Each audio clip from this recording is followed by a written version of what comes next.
আসসালামু আলাইকুম সম্মানিত ভিউয়ার্স, সবাইকে জানাই শুভেচ্ছা ও ধন্যবাদ। আজকে আমার মন ভালো না, কারণ হচ্ছে আমার হাঁসগুলো মারা গিয়েছে। কারণ মারা যাওয়ার কারণ হচ্ছে এই হাঁসগুলো আমি যখন একবার শুরু থেকে কিন্তু বড় করেছি। এই কারণ হচ্ছে আমার পুকুরে আমি মাছ চাষ করি, এখানে অনেক ঝিনুক আছে, সেজন্য কিন্তু আমি হাঁসগুলো পালন করি। আমি ঝিনুক তুলে খাওয়াই। তাদেরকে আমি মানে ঝিনুক খাওয়ালে তারা দ্রুত বড় হয়। খাওয়াইতে ২ টা অনেক বড় করেছি, সেটা আপনি দেখতেই পাচ্ছেন। ওটা আমাকে এত পোষ মানা মানছে, আমার কথা শুনতেছে। এই হাঁসগুলো কী করছি আমি ৮ টা বাচ্চা বড় হয়েছিল, কিন্তু ৮টার থেকে আপনার ৬টা কী করছিল বেজি কামড়ায় মাইরা ফেলছিল। কামড়ানোর পরে তারপরে ২টা ছিল, ২টাকে আমি খুব যত্ন করে পালন করতাম। আমি পুকুরে নামলে দুপুরে গোসল করতাম। তার পাশাপাশি কিন্তু ঝিনুক তুলে খাওয়াতাম। ওরা আমাকে প্রচুর মানে কি বলতাম এত পোষমানা মানছে। আমার মোটামুটি অনেক কথাই শুনতো। তা তো আমি অভিজ্ঞ লোক দিয়ে জিজ্ঞেস করলাম এ ২ টা নাকি পুরুষ। সেজন্য আমি বাজার থেকে ২ টা মাদি কিনে আনি।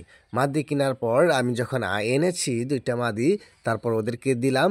দেওয়ার পরে তারা মিলছে। মিলার একটু পর মনে করেন বাজারে যে হাঁসগুলো ছিল ওটা অসুস্থ ছিল, আমি বুঝতে পারি নাই। কারণ এগুলো আমি পালি না। কারণ যেহেতু পুকুর আছে, ঝিনুক আছে, সেজন্য আমি ওই চিন্তা ভাবনা করে কিন্তু আমি হাঁসগুলি কিনেছি। তার পাশাপাশি তারপরে দেখি আস্তে রোগ ধরছে। রোগ ধরার পরে দেখি ঝিমায়। তারপর ওষুধ খাওয়াইছি। আর এটা সম্বন্ধে তেমন চিকিৎসার অভিজ্ঞতা নাই। ওষুধ খাওয়ানোর পরে কিন্তু আমি সুস্থ করতে পারি নাই। আমি বাজার থেকে হাঁস কিনে আনছি বলে ওরাও মারা গিয়েছে। আমার হাঁসগুলো এগুলো অসুস্থ হয়ে মারা গিয়েছে। তারাও অসুস্থ হয়ে কিন্তু একবারে মারা গিয়েছে।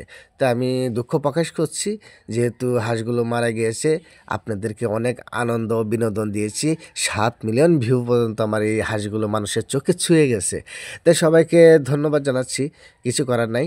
আল্লাহ যেহেতু রাখেনি, নিয়ে গেছে, তাতে কোনো সমস্যা নেই। আমি আবারও ৮ টা হাঁসের বাচ্চা কিনেছি। তারাও কিন্তু অসুস্থ আছে। আমি ট্রিটমেন্ট নিচ্ছি। আমি একটু অভিজ্ঞতা অর্জন করছি। কারণ হচ্ছে আমার পুকুরে যে ঝিনুক, এগুলা দিয়ে আমি নিম্নে ৮ টা ১০ টা হাঁস এমনিতেই পালন করতে পারি। অযথা ফেলিয়ে ঝিনুকগুলি নষ্ট করার লাভ কী? যেহেতু হাঁস কিনে যদি আমি খাওয়াই, তাই একটু লাভবান হলাম, এইটাই, আর কিছু না। তার পাশাপাশি কিন্তু আপনাদেরকে আমি বিনোদন দিচ্ছি। তাই এটাই দিয়ে কিন্তু আপনারা অনেকজনে অনেক রকম কমেন্ট করছেন, আমি দেখছি অনেকজনে। আচ্ছা যাই হোক, অনেকজনে বলে আমি ডুব দিয়ে খাবার ধরে রাখি, সেজন্য হাঁস আমার পিছনে ডুব দেয়। দেখেন, মূল কথা হচ্ছে হাঁস যখন পোষ মানে তখন আপনার কথা শুনবে।